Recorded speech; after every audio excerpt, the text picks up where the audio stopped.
Good evening, good night actually. This is the king of all mediums, and I'd like to welcome you to podcast number 67.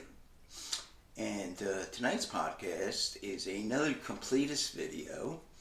I've already done 3. I found out, however, the police say I'm not a completist, but I inform you that, so a couple of singles had flip sides. I do not have the song, so I will do a video to describe what songs I'm missing. So they had a few, but today I'm sure of this one. Okay, so podcast 67 is I Am a Grand Funk Railroad Completist. Now, so today is November 25th, 2021. A happy Thanksgiving, first of all, to everyone. We only got about 15 minutes left, and then we hit Black Friday. Okay, so what do you need to be a Black Sabbath completist? Not really. You need 13 albums, 2 live albums, and 1 single. So, and you might ask, well, why 1 single? We'll get to that. Now, little history. So, the story begins in 1969, early 1969, with a group called The Pack. And the group consisted of Mark Farner on guitar, Don Brewer on drums, Ron Lester on bass, and Craig Frost on keyboards. And they were stuck in Cape Cod in a snowstorm. They were promised a gig that never materialized. And what happened was, they stuck with no money for 2 weeks, didn't have any way to get home. So Don Brewer's mother wired him some money, and they got home. 2 of the members, though, were married, Rod Lester and Craig Frost, and their wives both were in divorce. So they both left the band immediately. And there were only 2 members left, because both Mark Farner and Don Brewer were both single. Now, so one day they went down to the Musicians Hall in Flint, the Union Hall, where the musicians used to, practice. It's in the waiting room, because there was a few guys ahead of them. And I heard this bass booming, and I said, wow, who's that playing? So when the playing stopped, a guy walked out, and he recognized him. Younger guy, because I knew him from high school. He's a little bit younger, 3 years younger. A guy named Mel Shacker. And they knew him. And they said to him, Cream had been big back then. So they said to Mel, they'd say, hey Mel, they knew him. You want to form a 3-man band like Cream? And at the time, by the way, Mel was with the Question Mark and the Mysterians, who had that one big song, 96 Tears, but some critics would make you believe they got it. Not even a great song to be.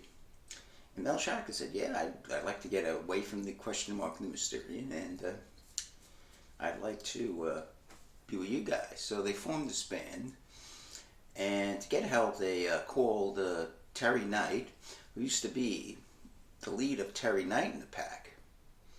And they said, can you help us out?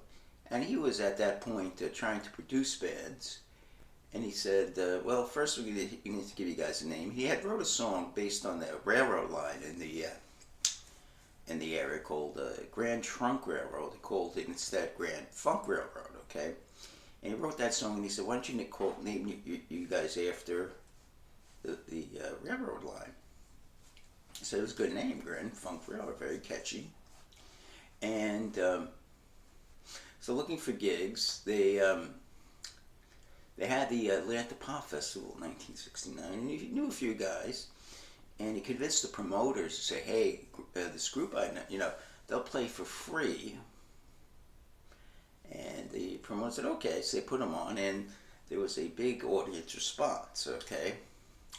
There was a lot of record promoters, and Capitol signed them immediately, okay? And that's where our story kind of begins. So, the first album, you're gonna need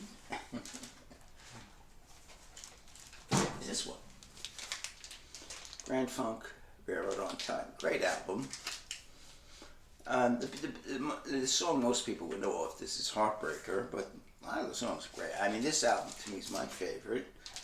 Every song to me is good. Are You Ready? Anybody's Answer, Time Machine, High on a Horse, and TNUC. Not politically correct. Beside one. By the way, also a long album. You get your money's worth. I think it's 50 minutes long. Not many albums are this long. Side 2, Into the Sun, Heartbreaker, Call Yourself a Man, Can't Be Too Long, Ups and Downs. So, terrific opening album. And the critics were all over them. And it became quite big very quick, you know. And of course, there's the famous story of them opening for Led Zeppelin and how they blew Led Zeppelin off the stage. You know, story for another time. Great album, though. Great album. If you don't have it, suggest you listen to it on one of your streaming services, or pick it up. I have the CD too. The CD is probably a better mix. The bass was very low. It was poorly mixed in, so you might want to get the CD, which is, it sounds really good. I have the CD too. Okay, so this was released in about probably about September of '69. Impressive debut. Now the second album, many fans of Grand Funk consider their best album, and it's self-titled, Grand Funk self-titled, or sometimes called the Red Album. And this is a very heavy album. It was released on December 28th, 1969, so at the end of the decade. So 2 albums within 4 months, and another very good album.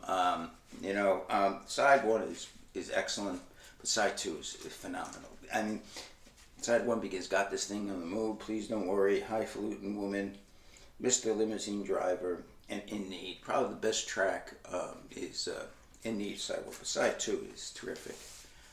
Begins with Winter in Myself. It's a great song. Paranoid. Okay, most people know Paranoid from Black Sabbath, but I think their Paranoid's better. And their cover of Inside Looking Out, one of their most famous songs. Okay, so you almost think Grand Funk is a two-headed monster as a band. They're pre-commercial and their commercial period. Okay.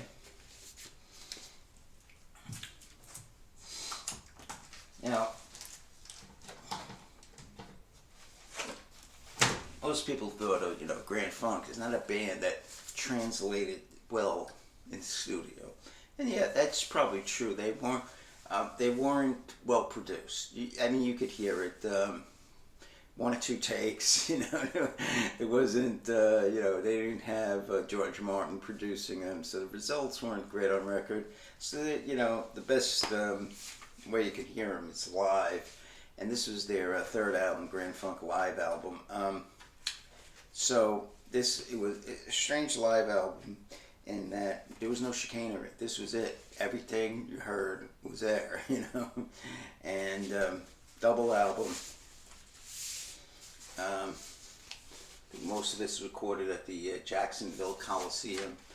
Some recorded at the Atlanta Pop Festival in 1970, though. A little gap there you can see. I can combine 2 videos together now, so what are some of the songs on this introduction? Are You Ready? Paranoid, In Need, side 1. Side 2, Heartbreaker, Inside Looking Out. It's 12-minute version. Side 3, Words of Wisdom. That's just a rap that Mark Farner does. Mean Mistreater. Mark says, all right. Nice little jam there. TNUC. Spell it backwards. You'll see what it is. And 12 minutes, whole side 1 to Into the Sun. So this is the third album. Interesting album. It's also a crossover hit. It was actually 17 on the Rhythm and Blues chart. So Grand Funk was a group that was also able to cross over a little bit. very raw group. Not gonna you're not gonna get Pink Floyd or anything like that. There's no sections to their songs. What you get is what you get. Now this has I just noticed is a little disappointed.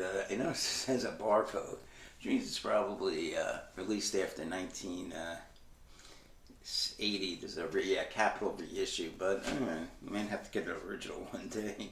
Okay, so Closer to Their Home, to Your Home might be the most famous album. And a very excellent album too. This has probably their most famous song, maybe the earlier period, "I'm Your Captain," a 9-minute 47-second, masterpiece of a song. Many people say their Stairway to Heaven. Okay, so but the critics still didn't like him. Critics always hated Grand Funk. So it's on this first song. It's a great song. "Sin's a Good Man's Brother." "Aimless Lady," another great song. "Nothing Is the Same" is a good song. "Me Mistreat Her," nice little soulful gospel, a lot of gospel. "Get It Together." Side 2, "I Don't Have to Sing the Blues." "Hooked on Love," and of course, "I'm Your Captain." Excellent album. So the first 4 albums are terrific. You can't go wrong. This group should be in the Rock and Roll Hall of Fame just on the strength of these 4 albums, but of course the critics hated them for some reason, and these are white guys playing black music. I think that's why. You can't have a white guy playing black music because that's not a good thing. That's not good for business. Alright, that is not good for business. Alright, let's see, where is the guy sold me this thing. Alright, I'll have to fix this. Okay, so the next album is Survival. Now, at this point, the problem, I think, became too much too soon. I think this come out, I think, 71, Survival. Not a reissue, it's original. So they had to resort to covers now at this point. They had the covers in the past, but they covered 2 pretty big songs. "Feeling Alright," the Traffic song, and the "Gimme Shelter," the Stones song, which is an excellent cover, by the way. They also had some pretty good originals too. "Country Roads," excellent. "All You Got Is Money," "Comfort Me," "I Want Freedom," and the religious "I Could Feel Them in the Morning." An excellent album, but I think they were rushed so much that they really didn't have time to write. I think they had excellent material themselves. You see the caveman motif on the. I figure out where the hell's the dust cover on this, but I must have gotten it without. That's that Academy. Oh, here it is. Academy records. They don't put these. Let me show you the proper way. Academy. Here's what you do. It's very, very simple. See, here's what you do. You put the letter in the other sleeve. You gotta get a different sleeve. See, you don't do this right. Yeah, this needs a.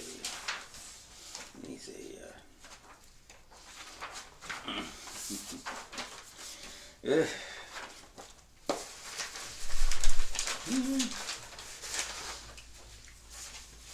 Yeah, this is not a good cover. If I ever want to sell this, I will have my Grand Funk records in to my dying days.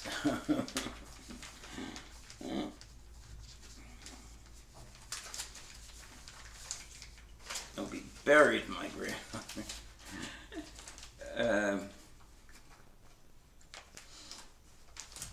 Well, not my favorite group. I'd say the Beatles, Buffalo Springfield. They did stay around a while. That's one thing you gotta admit. Okay. Now, so Survival is a good album. Probably, I don't only give it 4 stars. And this is a great album. Okay, so within 2 years, they went from being, unknowns to selling out Shea Stadium faster than the Beatles.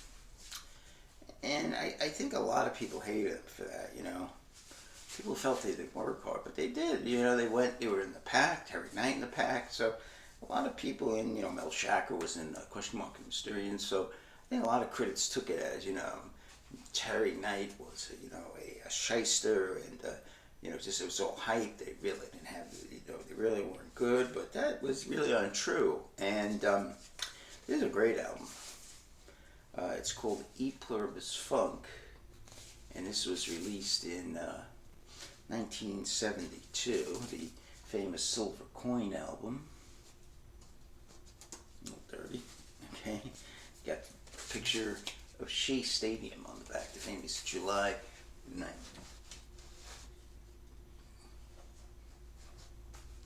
July 9th Shea concert at Shea Stadium. The Humble Pie opened for them.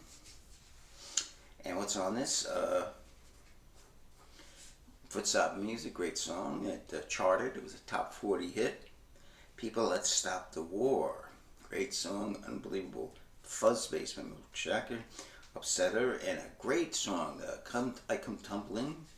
Very Led Zeppelin-like. If you like Led Zeppelin, you probably like that a lot. Side 2, Save the Land, good song. No Lies, good song. And another of their, very I'm Your Captain-like, maybe even better than I'm Your Captain, but never really caught on too much. Loneliness, great song. Another song with an orchestra, kind of progressive. You never thought Grand Funk as a progressive group, kind of a, raw group. Okay. So everything's going good for Grand Funk at this point, Selling tons of albums, making lots of money. I even say they're one of the biggest bands in the world, probably from mid 70 to early 72, biggest band in the world. The problems start to occur. They were told they owe the IRS $400,000, which is no chump change in 1972. No chump change today. So the management, Terry Knight, says, listen, okay, here's what we're going to do. We're going to pay it off for you, but you got to sign a new 3-year contract with us. And so the three members, Mel Shacker on bass, Mark Farner on guitar, and the competent drummer, Don Brewer, they say, okay, well, can you give us some time to think it over? He says, yeah, why don't you go into the office here? And by the way, they were represented by John Eastman, the lawyer, I think it's Linda Eastman, Linda McCarthy's father. And they went in the office, so Mark Farner and them, they're talking it over. So Mark Farner kicks open a drawer and relates the story, and there's a contract between them and Terry Knight.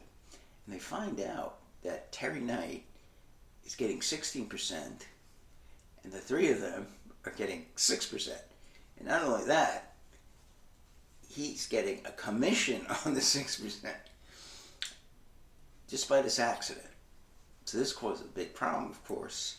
And with only 3 months left to go in the contract, they break the contract. So they get sued, and it's a big, problem, and that's a whole story in itself. And so what happens is they're now without a producer, without a manager. So at this point, probably come out with one of their weakest albums. Well, I think it's pretty good.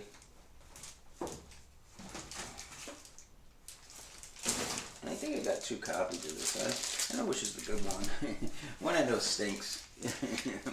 one copy's full of skips, and one copy's a good one.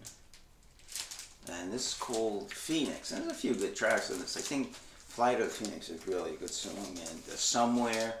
And the hit is actually a hit on this, Rock and Roll Soul, excellent song.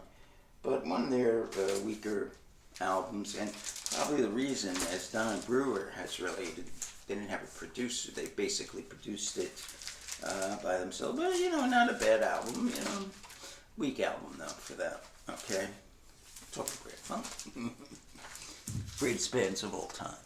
Okay. Okay. Now, after a week effort, and luckily, they had, very lucky they were able to come up with one hit, else they would have just been in really big trouble. They said, we got to get a good producer. So they were able to lure Todd Rundgren in, and a lot of people consider this a masterpiece. It's well produced. The songs are probably not as strong as their early songs, but is probably their, best produced album. Probably the critics probably say their best album in terms of, it makes them sound more professional as a band. Wasn't the rawness that again, when they first did their, first many things were done 2, 3 takes. It wasn't in the studio, so there wasn't a lot of money spent. So this is much more professional production, and this is we're an American band. Um,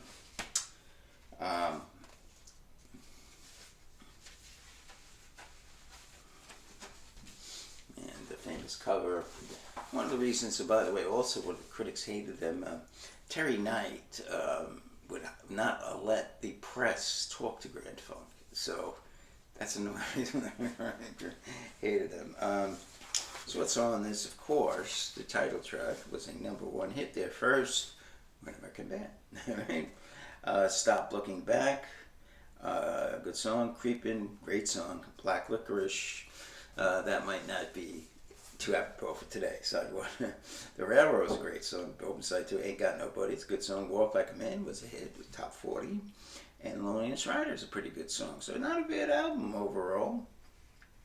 And by the way, Craig Frost first appeared as a guest on the last album, Phoenix, but now he's now became a member of the band. So, oops. Okay. Let's see what we got next. All right, so now the next album, also with Todd Rundgren, is called Shining On.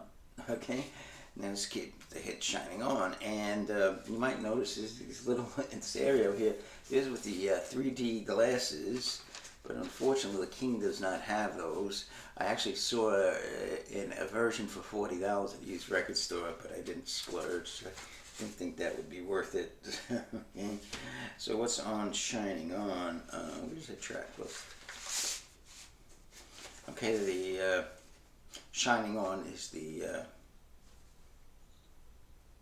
title track that begins side 1. To Get Back In is a great song. That's side 2, The Locomotion. That's the cover. No, another #1, their second #1. Carry Me Through is okay. Please Me, kind of meh. Mr. Pretty Boy is okay. Getting Over You is okay. Lenny Jada Hook is okay. So not there. Probably the second weakest album to me at this point, but not bad. Okay, so starting to see a little slip in their, talent.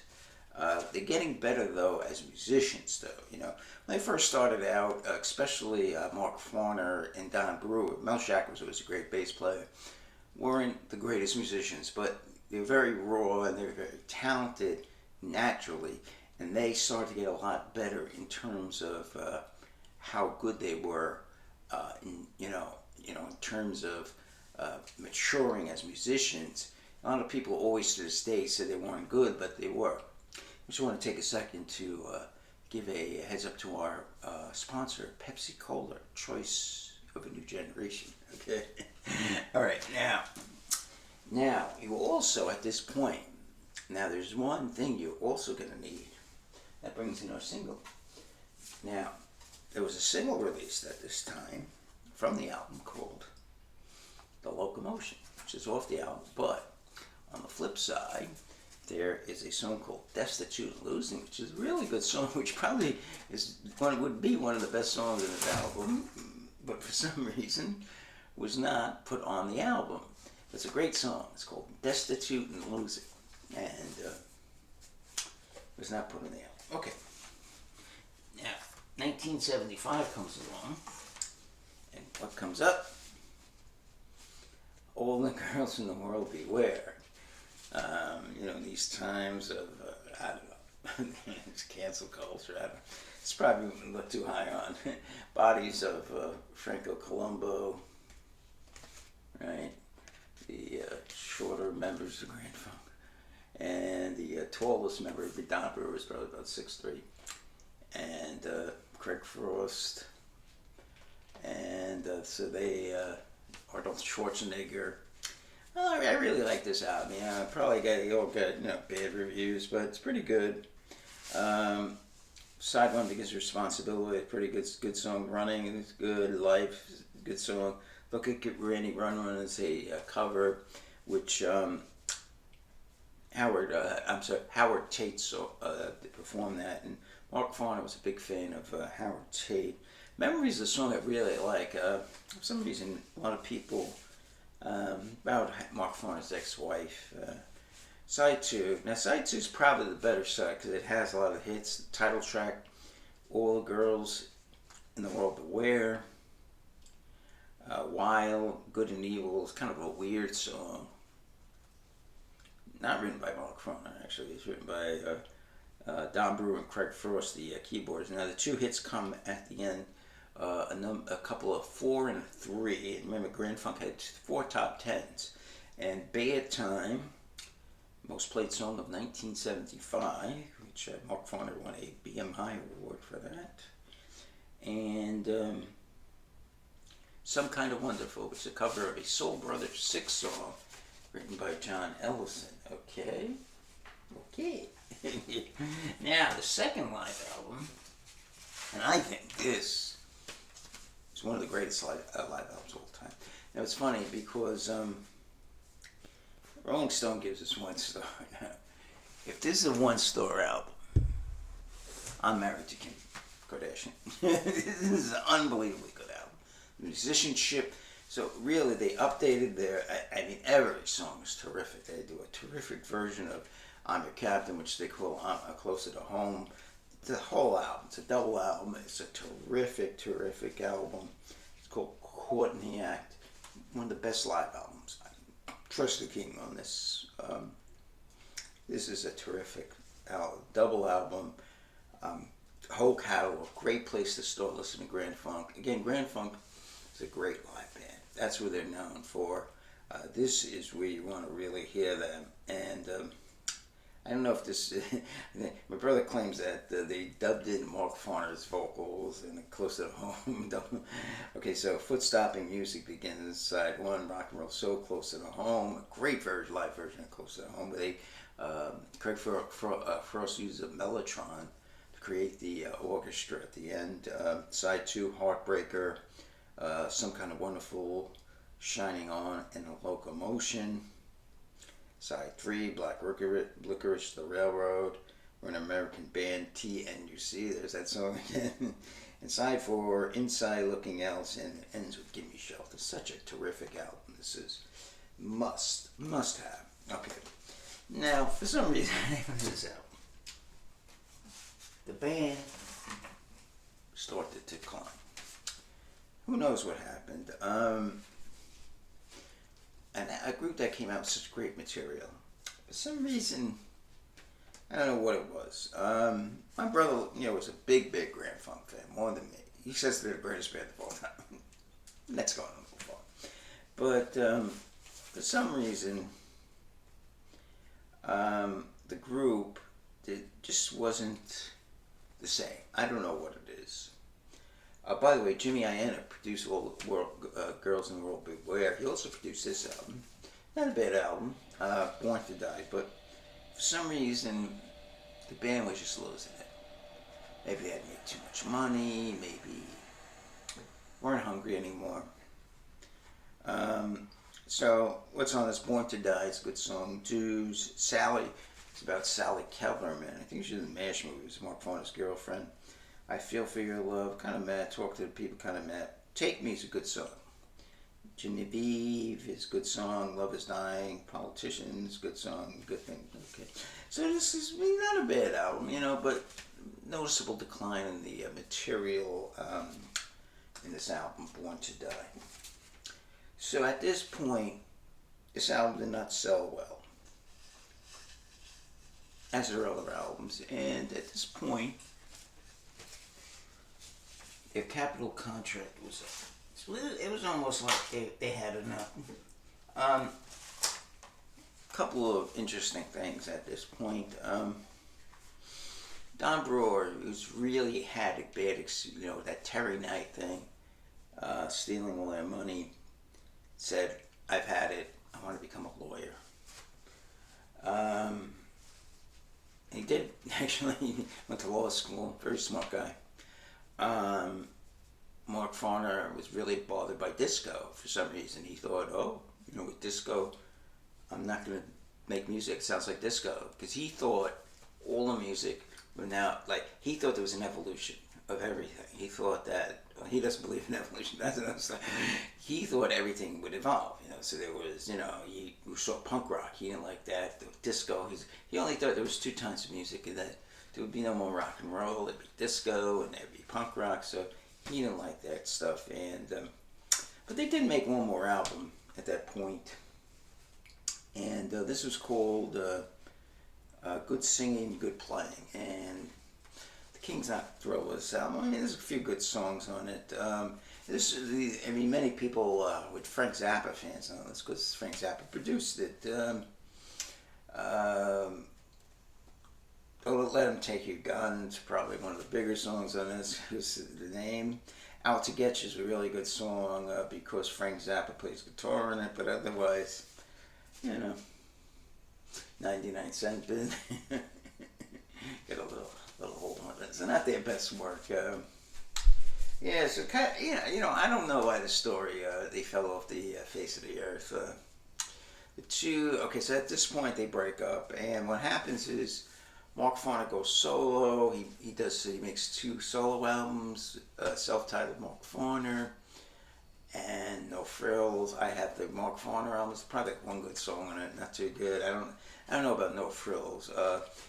The 2 other members go Mel Shacker, and I don't know if Mel Shacker and Don Brewer. I don't know if Craig Frost was in this. Make a Flint. I don't know how that album's. Probably not too good.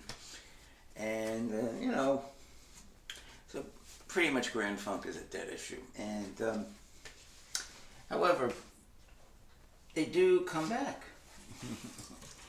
So 1981 rolls along, and this is I think this is a very, very underrated album. So Grand Funk makes a comeback, and so 2 of the 3 band members decide they want to make a comeback. Now Mel Shacker, the bassist, doesn't like flying, so he decides he doesn't want to come back.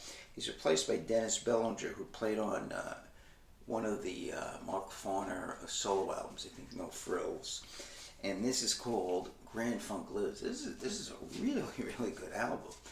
Of course, Rolling Stone is a 1 star. You can't get this one.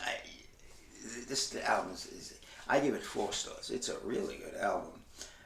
Good Times, good song, really good song. Queen Bee was in the heavy metal soundtrack. Many of you know that song. Testify, good song. Can't Be With You Tonight, good song. No Reason Why, it's a good song. We Gotta Get Out of Those Places, a cover of the Animal song. They do a nice thing. YOU, good song. Stuck in the Middle is a great song. Greet a Man, great song. And Wait for Me. So this is a terrific album. I probably give it higher. And one of the critics said, "Oh, that's a rewrite of this group, Van Halen, or that's a rewrite of Aerosmith." So, okay, they come out with one more album. Now, good move. You always put a hot chick on there. You always put a hot chick on the album. This came out in 1983. What's Funk? Hot chick with alligator clips in front of the Washington Monument. This album I wasn't too thrilled with. There is one excellent song though, El Salvador, on this. Otherwise, I wasn't too thrilled with it. But that's pretty much it. So that's it. The last that they did come out with a live album, which they did not approve of. And that's called Bosnia, Concert for Bosnia. They got back together in the late 90s, and Paul Schaefer conducted an orchestra, and I didn't include that because I don't have it. So it wasn't an official release. They didn't say to release the album, so I only have official vinyls. Now I have one more, and I also have some stuff on CDs. And next week is Grand Funk Week, and it's going to be a little different this time only one medium, vinyl. So we're going to hear a lot of Grand Funk, and it's going to be interesting. What's going to be interesting is that will people. Um, I think a lot of people will like them. I think you'll like them if you like Deep Purple, Led Zeppelin, Black Sabbath, that type of thing. I think it'll be a lot of new fans. I think because their catalog is quite deep. There's a lot of good songs in it. A lot of deep cuts. See, it's not a band that had a lot of hits, but they had a few. Okay, now one last album because I think it's a pretty good one. It's a compilation, and this is Grand Funk Hits. So this is a good. So you could say Grand Funk had two periods: the Terry Knight period and the post Terry Knight period. And there's a good post Terry Knight. When they had their hits. So this has Rock and Roll Soul on side one. We're an American Band. Walk Like a Man. Bad Time, Some Kind of Wonderful. So those were all top 40. They had 9 top 40s, which was pretty impressive considering Led Zeppelin didn't have any. Rush, I think, had 1. The Locomotion, that was the number 1, shining on another top 40. I think the next 3 were in top 40s. Sally, Take Me, and To Get Back In. They actually had 19 charting singles, which means they were on the Billboard 100. Okay, so next week we're going to have a Grand Funk week, and the week after I'm going to celebrate a legend, a guy who died way too young, and a tragic human tragedy. You call it a human tragedy when another human being does something to another human being. You can't understand these things, it's hard to take. Alright, so today it's now November 26, 2021, and I am the King of All Means. So I thank you for watching the podcast. I am a Grand Funk Vinyl Completist. So again, you will need 13 albums, 13 studio albums, 2 live albums, and 1 single. And you will be a Grand Funk Completist like the King. So thank you, and tomorrow we're going to do a lot of 8-track tapes because the King has to listen to a lot of 8-track tapes. He's way behind on his 8-track tapes. So thank you, and have a great evening.